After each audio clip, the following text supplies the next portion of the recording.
Good morning students. आज इस video में हम बात करेंगे कक्षा 6 की जो आपकी कविता है हिमालय और हम।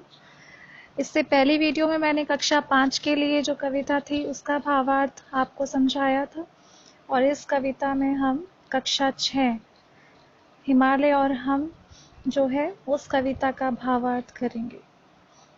इस कविता में हिमालय आपको, जैसा कि आप जानते हैं, एक पर्वत है। श्रेष्ठ पर्वत श्रृंखलाएं पाई जाती हैं हिमालय के अंदर। जो एवरेस्ट है, जो सबसे ऊंचा पर्वत माना जाता है, वो भी हिमालय का ही एक पर्वत शिखर के अंदर ही आता है। हिमालय पर्वत, इसका तात्पर्य है इस पर्वत से जो भारत के अंदर स्थित है। और हम यानी भारत के निवासी, भारतवासी, भारत में रहने वाले। इस कविता के कवि हैं गोपाल सिंह नेपाली। आपको उनका परिचय आपकी पुस्तक के पीछे मिल जाएगा। आपको उसको अच्छे से पढ़ना है और अपनी नोटबुक के अंदर उसको लिखना भी है। और जो भी इसके शब्दार्थ है वो भी आपको अपनी कॉपीज में लिखने हैं और उन्हें याद करना है। तो शुरू करते हैं इसका भावार्थ। हिमालय और हम। प्रस्तुत जो कविता है आपकी, इस कविता में जो कवि हैं वो आपको हिमालय से हमारा जो रिश्ता है, नाता यानी रिलेशन, रिश्ता, उसको समझाने का प्रयत्न कर रहे हैं। क्यों कर रहे हैं? इसलिए कर रहे हैं क्योंकि हिमालय एक उसकी महत्ता है हमारे जीवन में, भारत देश के लिए वो बहुत उपयोगी, बहुत विशेष माना जाता है, क्योंकि बहुत सी चीजें हैं जिसमें हिमालय हमारी मदद करता है, सहायता करता है। आपने सुना होगा स्वर्ग के बारे में, तो हिमालय जो पर्वत है वो भी किसी स्वर्ग से कम नहीं है। देवताओं का वास वहां माना जाता है। आपने सुना होगा ऋषि मुनि जो है वो वहां जाकर तपस्या करते हैं क्योंकि वहां बहुत शांति है। तो हिमालय सिर्फ इसलिए नहीं जाना जाता क्योंकि वहां ऊंचे ऊंचे शिखर हैं। उसके अलावा भी बहुत सारी विशेषताएं हैं जिसके लिए हिमालय को एक स्वर्ग की तरह या किसी और एक रक्षक के तौर पर भारत में देखा जाता है।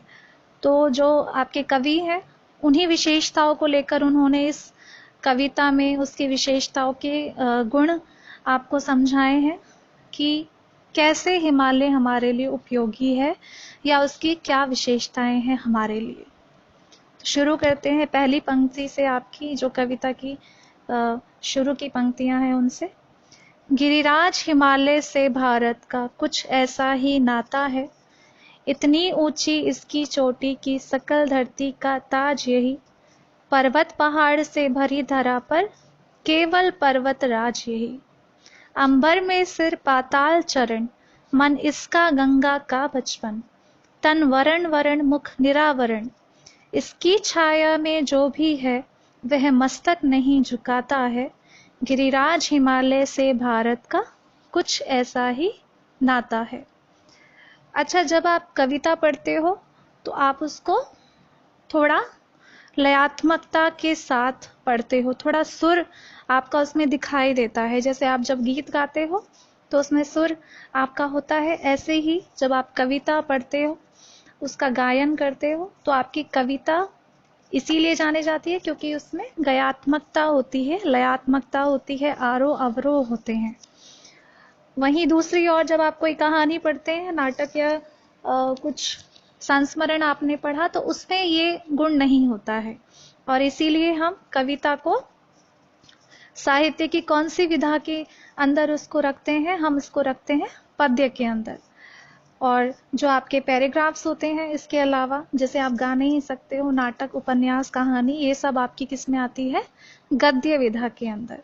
तो जब आप हिंदी भाषा पढ़ते हो तो आप इन दो चीजों को जरूर पढ़ते हो उसके अंदर। तो आप कविता पढ़ रहे हो तो हम क्या पढ़ रहे हैं? पद्य। और उसकी पंक्तियां पढ़ रहे हैं तो पद्यांश। सारी कविता के लिए पद्य और उस पंक्ति, उस कविता की कुछ पंक्ति अगर आपने पढ़ी, आपने उसको अंश के बारे में बात कर रहे हो तो पद्यांश या काव्यांश। तो गिरिराज हिमालय से भारत का कुछ ऐसा ही नाता है। कैसा नाता है? इतनी ऊंची इसकी चोटी कि सकल धरती का ताज यही। यानी ताज आप कहाँ पहनते हो? ताज होता है मुकुट। एक राजा मुकुट पहनता है हमेशा अपने मस्तक पर, अपने सिर के ऊपर। तो इतनी ऊंची इसकी चोटी, चोटी यानी शिखर का जो आखिरी बिंदु होता है वो होता है, उसको कहते हैं चोटी। यानी जब आप किसी पर्वत शिखर पे जाओगे तो उसका जो आखिरी पॉइंट जो होगा, बिंदु जो होगा, उसको आप चोटी कहते हो। इतनी ऊंची इसकी चोटी, इसकी जो चोटी है, जो इसका आखिरी बिंदु है, वो कैसा नजर आता है? जैसे सकल धरती का ताज यही। सकल होता है सारी या सारा, सारी धरती का ताज है, यानी जितनी भी धरती है, आपकी धरती, आपकी जहां आप निवास करते हो, आपको पता है धरती जहां आपकी प्राकृतिक संसाधन आपको मिले हुए हैं, भगवान ने आपको दिए हुए हैं। तो जब आप इसको देखते हो तो ऐसा नजर आता है जैसे पूरी धरती का ये ताज है। ताज क्यों है? क्योंकि ये उसका मस्तक दिखाई देता है जब आप धरती से इसको देखते हो। पर्वत पहाड़ से भरी धरा, पर केवल पर्वत राज यही। ऐसा नहीं है कि धरती पर सिर्फ अकेला हिमालय ही ऐसा पर्वत है या पहाड़ है। धरती पर और भी पर्वत श्रृंखलाएं हैं, अलग अलग पर्वत हैं, लेकिन पर्वतों का जो राजा है वो किसे कहा जाता है? हिमालय को। क्योंकि यहाँ सिर्फ एक शिखर आपको दिखाई नहीं देगा, ये अकेला ऐसा पर्वत नहीं है कि बस हाँ भारत के अंदर ही है या छोटा सा इसका जो है क्षेत्र है जहाँ तक ये फैला हुआ है। यहाँ भी आप देखोगे तो ये 7 देशों के अंदर फैला हुआ है। भारत हो गया, चीन है, पाकिस्तान, अफगानिस्तान, नेपाल, उधर पूरे में ये आपका फैला हुआ आपको नजर आता है। तो पर्वत पहाड़ तो धरती पर बहुत हैं, आप देखोगे बहुत आपको मिलेंगे, आप उनके बारे में पढ़ोगे तो। लेकिन पर्वत का राजा जो है, पर्वतों का जो राजा है वो यही कहलाता है, क्योंकि इसकी कोई सीमा आपको नजर नहीं आती। बहुत गहराई तक, धरती के नीचे तक ये फैला हुआ है। और ऊंचाई आप देखोगे, सबसे ऊंची जो शिखर है, एवरेस्ट की जो चोटी है, वो भी इसी के अंदर है। तो इसे क्या कहा जाता है? पर्वतों का राजा। अंबर में सिर, पाताल चरण। अंबर आकाश, आसमान, इसका जो सिर है, मस्तक, वो कहाँ है? आसमान में। यानी जब आप इसको देखोगे तो इसका जो मस्तक है, इसका जो सिर है, इसका जो माथा है, वो आपको ऐसा लगेगा देखने में जैसे वो आकाश को छू रहा हो, उसको स्पर्श कर रहा हो। पाताल चरण, और जो चरण है, यानी अब अगर मस्तक है तो सीधी सी बात है चरण भी होंगे ही। अगर एक इंसान है, अगर उसका आप सिर की बात कर रहे हो तो पैर भी होंगे ही। यानी पैरों से लेके सिर तक आप उसका आकलन करते हो किसी भी मनुष्य का। ऐसे ही पर्वत की जब हम बात कर रहे हैं, आपने देखा पहले सिर की बात की कि वो अंबर में है, तो उसके चरण कहाँ पर है, इसकी भी विशेषता बताई है यहाँ पर कवि ने कि उसके जो चरण है वो कहाँ है? धरती तक सीमित नहीं है, पाताल तक है। यानी धरती से नीचे भी एक दुनिया मानी जाती है जिसको कहा जाता है पाताल लोक, है ना। तो इसके चरण धरती के नीचे तक समाहित हैं, वहां तक आप इसको देखोगे, इसका विस्तार है। मन इसका गंगा का बचपन। मन, हृदय, जैसे मनुष्य के शरीर में हृदय होता है, ऐसे ही हिमालय का जो मन है वो क्या है? गंगा का बचपन है। आपने सुना होगा ना गंगोत्री, यमुनोत्री, इन नदियों के बारे में। तो गंगा का जो उद्गम स्थान है, यानी गंगा की जो शुरुआत होती है वो यहीं से होती है। गंगा नदी आती है जब, तो हिमालय से गुजरकर ही वो मैदानी क्षेत्रों में आती है। तो जो मन है इसका, वो गंगा का बचपन है। यानी गंगा यहाँ से छोटी बचपना अपना सारा गुजार कर जब बड़ा रूप लेती है, नदी का रूप लेती है, तो वो कहाँ से आती है? हिमालय से आती है, उसके हृदय से ही आती है। तन वरण वरण, मुख निरावरण। तन शरीर, जब आपने उसके मस्तक की बात की, चरण की बात की, हृदय की बात की, तो अब तन के बारे में भी यहाँ बात की गई है, शरीर की, काया की बात की गई है कि उसका जो शरीर है वो वरण यानी ढका हुआ है पूरा, लेकिन मुख निरावरण। लेकिन जो उसका मुंह है, मुख है, वो कैसा है? वो निरावरण है, उसमें कोई आवरण नहीं है, यानी वो देखने में लगता है कि ढका हुआ है, लेकिन उसके बावजूद उसके अंदर बहुत सारी चीजें आपको मिलेंगी। वो कभी आप वहां जाओगे तो वहां आपको हमेशा आपका स्वागत करते हुए वो मिलेगा। आपको ऐसा एहसास नहीं होगा कि हम हिमालय पर नहीं रह सकते या नहीं जा सकते। इसकी छाया में जो भी है वह मस्तक नहीं झुकाता है। इसकी छाया में यानी इसकी शरण में। मैंने जैसे आपको बताया कि हिमालय एक रक्षक के तौर पे भी देखा जाता है, क्योंकि ये आपके हमारे भारत की बहुत सी सीमाएं आपने देखी होंगी। उत्तर की तरफ आपकी जो भारत की सीमा है वहां पर ये दिखाई देता है आपको, तो दूसरे देशों से हमारी सीमा को अलग करता है और वो सामने से हम पर हमला नहीं कर सकते। उनको कठिनाई होती है, कोई देश दूसरा हम पर अगर कोई ऐसी कोई गतिविधि करना चाहता है जो हमारे देश के लिए खतरनाक है, तो एक रक्षक के तौर पे भी है। तो इसकी छाया में जो भी है, यानी जो भी इसके साए में रहता है, इसकी छाया में रहता है, वह मस्तक नहीं झुकाता। आप एक तरीके से ऐसे भी देख सकते हो कि मस्तक नहीं झुकाता, यानी जब आप इसको देखोगे तो आपका जो मस्तक है, जो माथा है, जो शरीर है, वो ऊपर आपको उठाना पड़ेगा। अगर हिमालय को आप देखना चाहते हो तो आपको मस्तक आपको उठाकर देखना पड़ेगा, क्योंकि वो इतनी ऊंची है इसकी शिखर की जो चोटियां हैं। दूसरी चीज ये है कि हम कैसा महसूस करते हैं? सुरक्षित। इसके साए में, इसकी छाया में हमें सुरक्षा की तरह आभास होता है कि हम बहुत सुरक्षित हैं इसके साए में, क्योंकि हिमालय इतना महान, इतना विशाल है कि कोई भी सीधे से हम पर आक्रमण अगर करेगा तो हमें सावधान होने का मौका जरूर मिलेगा। गिरिराज हिमालय से भारत का कुछ ऐसा ही नाता है। गिरिराज, गिरि यानी पर्वत, राज मतलब राजा, पर्वतों का राजा जो हिमालय है, उससे भारत का कुछ इस प्रकार का संबंध है। ये पंक्ति आपको कविता में बार बार मिलेगी, क्योंकि इस पूरी कविता में आपको क्या बताया? हिमालय और भारत का रिश्ता। तो इसीलिए ये पंक्ति आपको हर जगह मिलेगी। अरुणोदय की पहली लाली इसको ही चूम निखर जाती, फिर संध्या की अंतिम लाली इस पर ही झूम बिखर जाती। अर्थात अरुणोदय, अरुण सूर्य, उदय यानी जब सूर्य निकलता है, सुबह की जो सूरज की किरणें होती है, पहली लाली जब सूरज निकलता है तो वो एकदम, उसकी जो धूप है उसमें लालिमा होती है। तो सूरज की जो पहली लाली होती है उसको ही चूम निखर जाती, इसको चूम कर निखर जाती है। आपको ऐसा लगेगा जैसे वो स्पर्श कर रही हो इसको, और भी ज्यादा उसकी सुंदरता आपको दिखाई देती है। बर्फ पर, हिमालय पर जब वो सूरज की लालिमा पड़ती है तो वो और ही सुंदर चित्रण लेकर आपको दिखाई देती है, उत्पन्न होती है, वो बहुत सुंदर नजर आती है।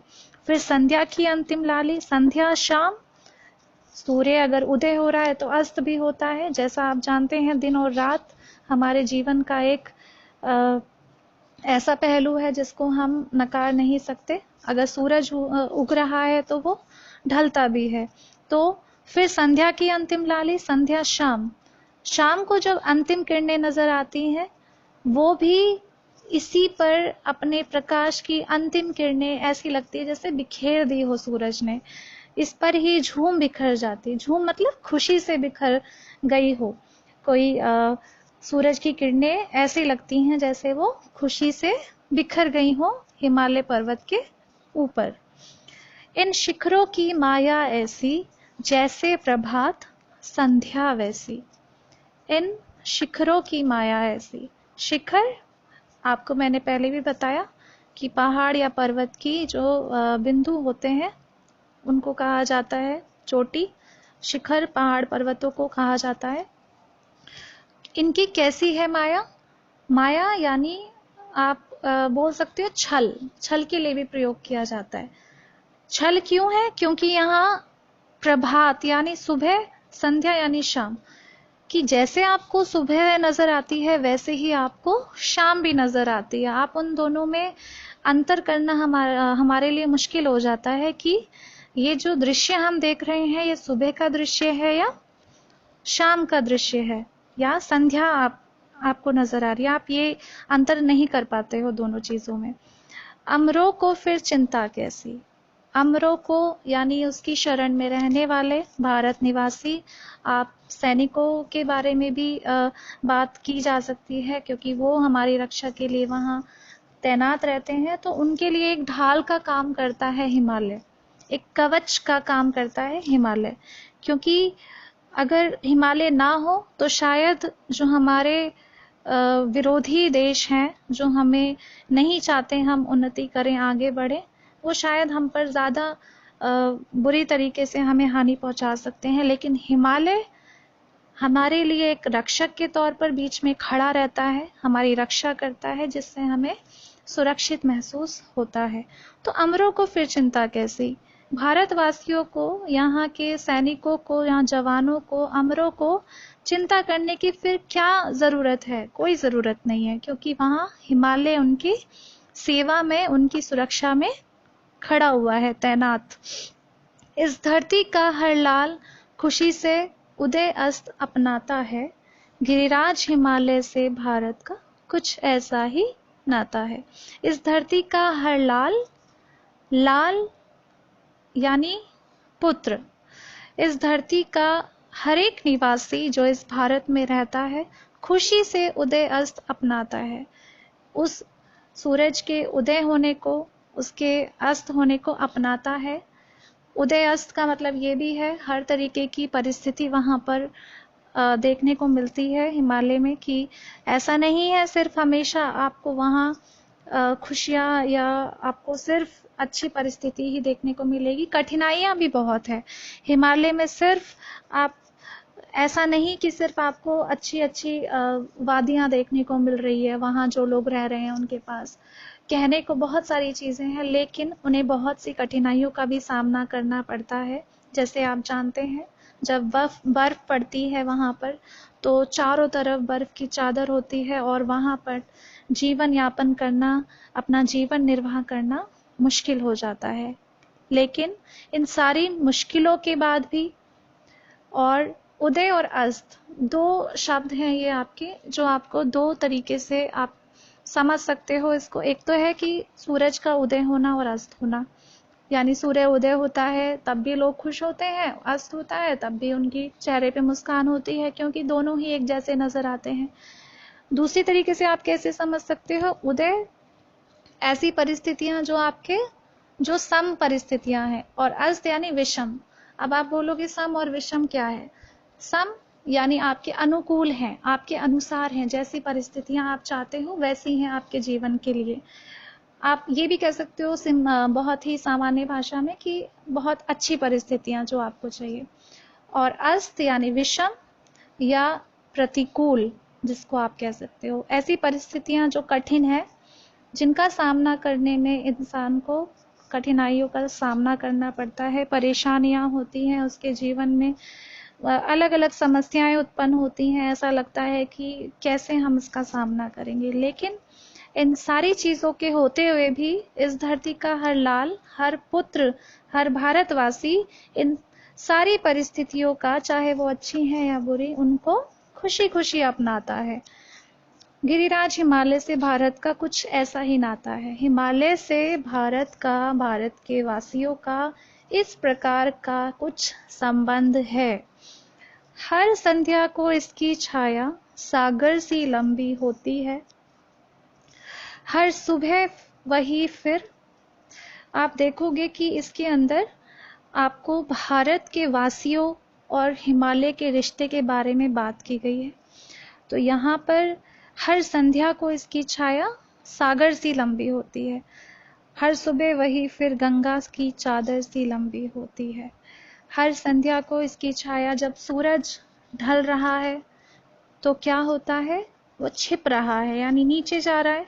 तो नीचे जाएगा तो जाहिर सी बात है, अगर सूरज आपके पीछे है तो आपकी जो परछाई है वो लंबी हो जाती है ना।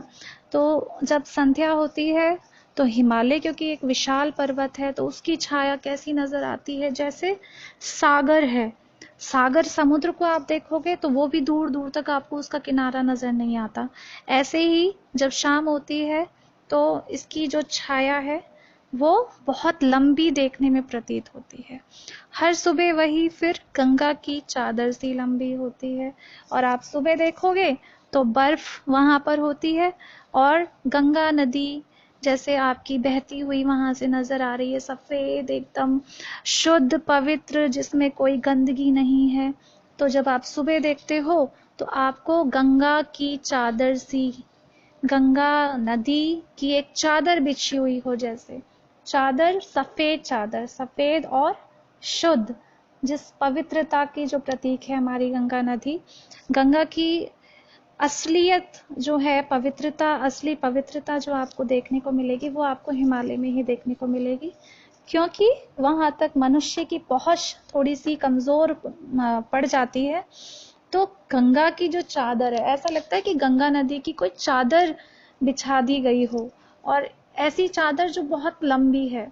तो सुबह जब होती है तो वो गंगा की जो नदी है वो एक चादर के समान आपको दिखाई देती है, और शाम होती है तो इसकी जो छाया है, क्योंकि एक विशाल पर्वत है, तो इसकी छाया ऐसी नजर आती है जैसे कोई समुद्र हो। इतना लंबा, इतनी लंबी छाया है जो एक समुद्र के समान आपको दिखाई देती है।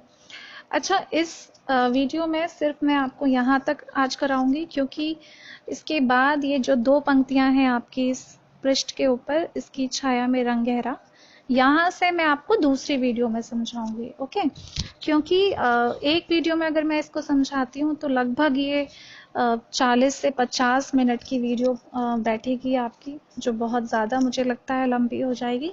तो फिलहाल आप शुरुआत कर रहे हो, थोड़ा आराम आराम से धीरे धीरे कीजिए, जिससे कि आपको परेशानी हो तो आप उसको आसानी से समझ जाओ। दूसरी वीडियो में मैं फिर आपको इसका आगे का जो हिस्सा है उसका भावार्थ कराऊंगी, जिससे आपको ये क्लियर हो जाए। और उसी वीडियो में मैं आपको आपका जो होमवर्क है, गृह कार्य है आपका, वो भी मैं उसी वीडियो के अंदर आपको बता दूंगी। अच्छा, एक काम आपको ज़रूर करना है, जब आप ये वीडियो देख रहे हो तो आपको ये चैनल को सब्सक्राइब करना है, क्योंकि मैं आपको क्लास 6 के सारे चैप्टर्स मैं ही आपको कराऊंगी।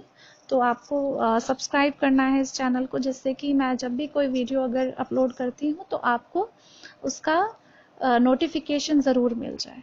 ओके, तो अच्छे से पढ़िए, ध्यान से पढ़िए। मैंने हर एक शब्द को कोशिश की है समझाने की, उसके बाद भी अगर कोई ऐसा शब्द है जो मैंने शायद छोड़ दिया हो, वैसे मेरे हिसाब से मैंने सारी चीज़ें इसमें कवर अप करने की कोशिश की है, हर एक शब्द को। जो शब्द आप पहले से जानते हो उनको अगर मैंने छोड़ा होगा, क्योंकि वो पहले हम आपको बता चुके हैं। फिर भी अगर आपको लगता है कहीं कुछ रह गया तो आप मुझसे पूछ सकते हो, कोई परेशानी नहीं। ध्यान रखिएगा अपना, घर पे रहिएगा और पढ़ते रहिए। Okay, bye.